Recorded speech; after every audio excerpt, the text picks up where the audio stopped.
I want to spend this lecture time talking about researching for your extended bibliography and really kind of how to research for particularly social media, because this is something you've likely not had to do before. I want to talk about what constitutes a primary source, what is an example of a secondary credible source, and then also what would be examples of scholarly articles, and just kind of talk a little bit more about each one of those as you all are trying to decide, what your best sources are going to be. So as a reminder, remember, you need 20 primary sources. Your primary sources are social media sources. You won't have to be 100% required to use all 20 of these primary sources in your paper, but this is going to give you a lot of content to look at in order to help you formulate your argument. Your 20 primary sources should all be from whatever case study that you've selected and have gotten approved. In addition to 20 primary sources, you also need to have 5 secondary credible sources and 5 sources. So I want to start off by talking about your primary sources and the types of primary sources that you can find and what counts as a primary source, things like that. I have selected as my topic Mitchell Community College. So I am going to, let's say I were going to write a paper on this, I would analyze Mitchell Community College's presence on social media. That would be my case study. And then I would make an argument about social media in general, like a broader argument. So I'd look at what I see Mitchell Community College doing on social media, and then I would use what I see to make a general claim about social media. And I would support that claim through my analysis of just my specific case study. There might be other colleges that are on social media. There might be other companies, organizations, people at the college, but they are not a part of my case study. So I'm really not focusing on them. That would be a different type of paper that I would want to write. What I decided to do when I picked this topic is just search social media on Mitchell's homepage, and they are telling me that they are on Instagram, they're on Facebook, they're on Twitter, Mitchell is on LinkedIn, and they're on YouTube, and they link us directly to their 5 social media accounts so that we can go there. Each one of these social media accounts is a different type of primary source: Instagram, Facebook, Twitter, LinkedIn, YouTube. And so what I can do, for example, is go to the Mitchell Community College's Twitter page. And I see that their most recent post is a picture of the Statesville Wallace house that they are painting blue. And I can kind of just scroll down and see everything that they have posted about, it looks like events around campus. So what exactly is the primary source then? Is the primary source this entire page?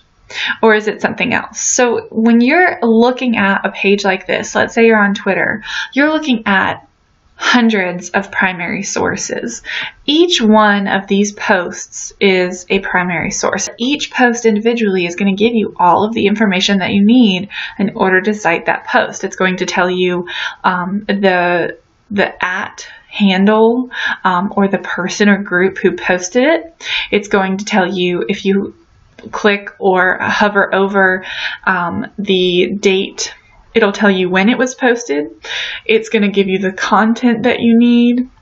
You'll be able to identify, that this was a tweet on Twitter. And then, of course, you have the URL up here. So this right here, just this post of the house, is a primary source. I scroll down, I see a new post of self-defense classes. That's a primary source. I see another post, that is a primary source. I see another post, that is a primary source. Another post, another primary source. Again, I can look and see when it was posted. I can tell who posted it. And if any of these posts had comments below them, each one of those comments would also be its own primary source. So as I scroll through, I'm not really seeing comments, and I don't really know much about Twitter, so I don't know if I'm even looking at comments in the right way. But let's say I look at my Facebook page here and I'm looking at Mitchell Community College's Facebook. I can scroll down to where I really kind of start to see all of their posts. And one of the things I notice here is that whatever they post on Facebook, they're also posting the exact same thing on Twitter, in order, I guess, to kind of target all of those people who maybe just only use one account or another. And I can see, for example, that someone has posted a comment. 23 hours, again, if I hover over, it's going to give me the date. I have the person's name. I have the comment that they posted. I have the date they posted the comment. I know that it is a Facebook comment, and I have the URL from where I'm viewing the comment, and that's all that you're going to end up needing to cite a primary source. So on this post, the post itself is a primary source, but also the comment below it. If there are more than one comments below a post, then you will also be able to cite each one of those as individual primary sources. So this post is a primary source. This post is a primary source, and this post is a primary source. And you not only can analyze, like, you know, if we're looking at this as an example, not only can I analyze what Mitchell is posting, but I can also analyze what people are posting in response to what Mitchell is posting. And I can look at that and say, okay, here's the nature of this relationship, and here's what this suggests about social media, or about how we use social media, or about how social media is affecting us. And that is, again, the goal of this whole paper. I'm not making an argument about Mitchell Community College. I'm making an argument about social media, and in order to make that argument, I'm looking at this as my case study. So I think what I did here is I looked at kind of two of the more obvious examples, and I think that any of the ones that Mitchell lists on their own website are obvious ones. Of course, Instagram, YouTube, things like that. But then what I decided to do was see, is there any other social media account that's talking about Mitchell Community College? And you can think about, you know, something like Rate My Professor is a social media account where anyone can go in and make a post, so that would work. But I also found, and I've never heard of this website before, but I think what it does is kind of rank, and I don't know how objective or subjective the rankings are, but it ranks colleges and universities. It looks like across the country. It's called something like Niche, and then here we have Mitchell Community College, and here are reviews that people have posted anywhere from just a couple of days ago all the way down to, I think as I was looking at, it went all the way back to like 2013. And you can go in here and make your own rating. And you can kind of see what some of the scores are and what people are talking about. And this is, again, another example of social media. Here, we don't know, these are anonymous, so we don't know who posted it. But there's a way to handle anonymous comments. But each one of these comments is a primary source. So here, you know, if it says 26 days ago, then you can kind of count back and figure out how like when it was posted, and go back from there. Sometimes it will tell you the specific date of when it was posted, I guess if it's more than a year ago. And you have the majority of the content that you need in order to cite it. So here's another example of a page full of primary sources. I mean, just in this video alone, we've probably looked at right around 30 primary sources, and I only needed to pull up 3 tabs on my browser. So that's primary source stuff. Sometimes you will see primary and secondary sources blended together. For example, if you were looking at some kind of I don't know, news article, that itself would not be a primary source. That would be a secondary source. But if the news article allowed for anyone to post a comment below it, then those comments would be primary source material because that constitutes social media.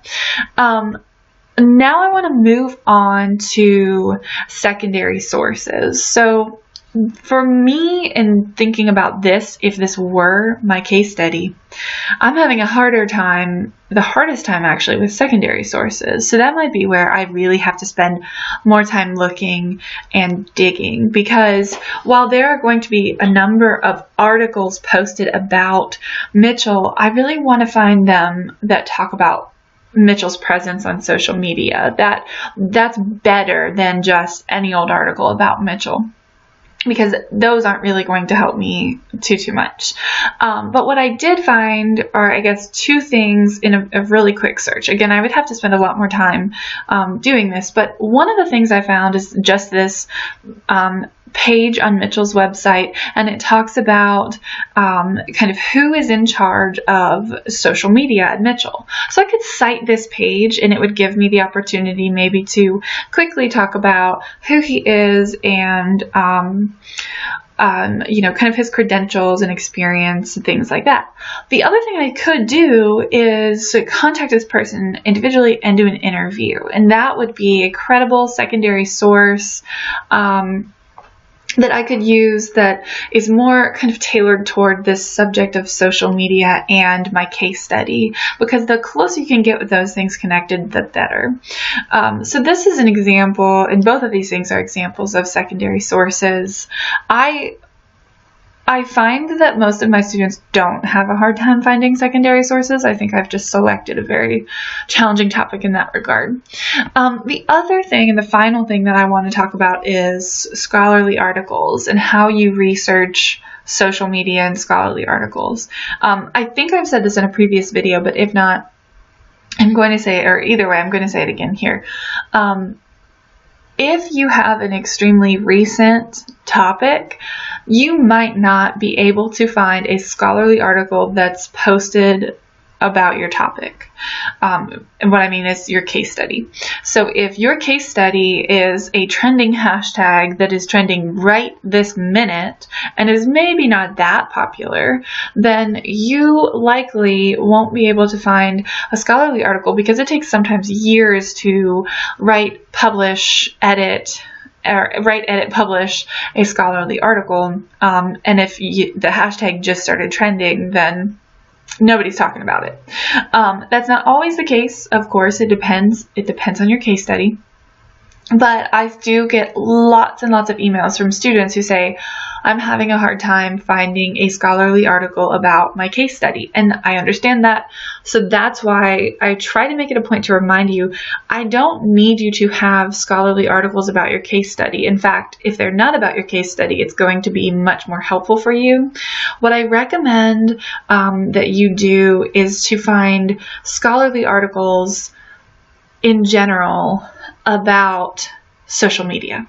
So what I did is I searched Mitchell Community College on ProQuest and social media, just to see if there were any articles that talked about both of those things.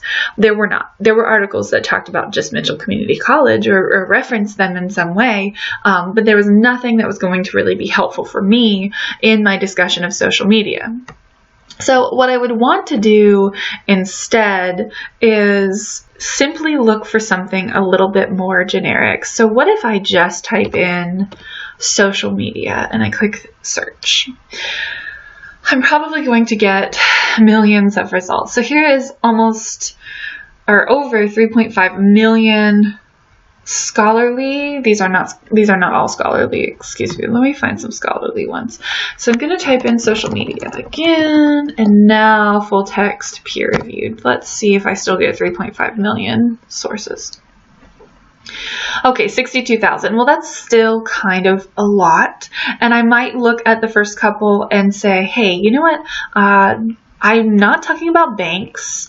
I'm not talking about dental hygiene programs, although this could relate because I am talking about a college's presence on social media, but if it's not necessarily related to what you're talking about, then you might need to narrow your results just a little bit. So again, maybe don't pick your case study, but pick a theme. Like some of you are thinking about writing on body image or self-esteem or something like that. So maybe putting in those types of keywords paired with social media is going to narrow your results a little bit. And so here I went from 62,000 to 18,000 if I were looking for articles that talk about this.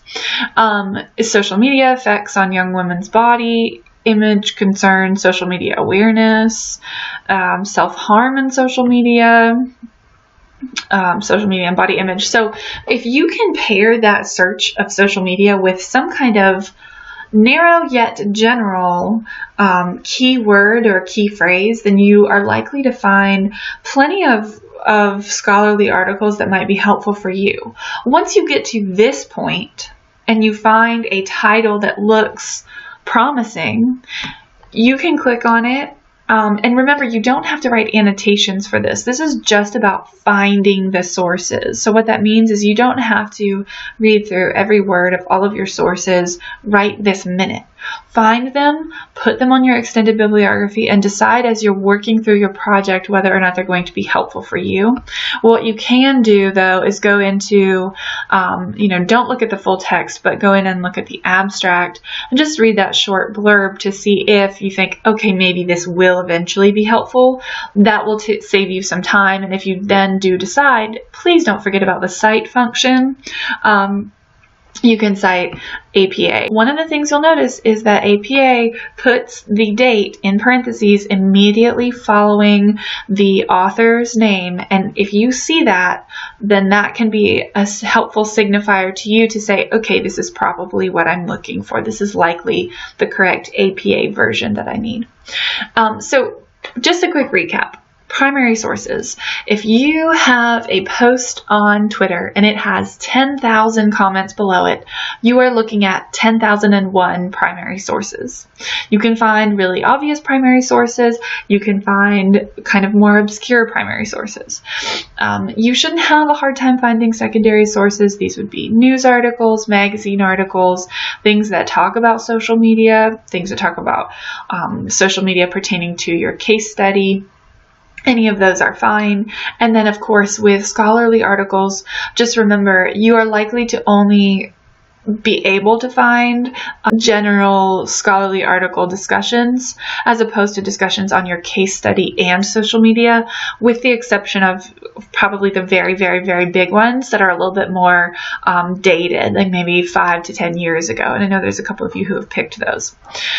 So I think that covers everything that I want you to know about researching for social media. And if you have any questions, please send me an email.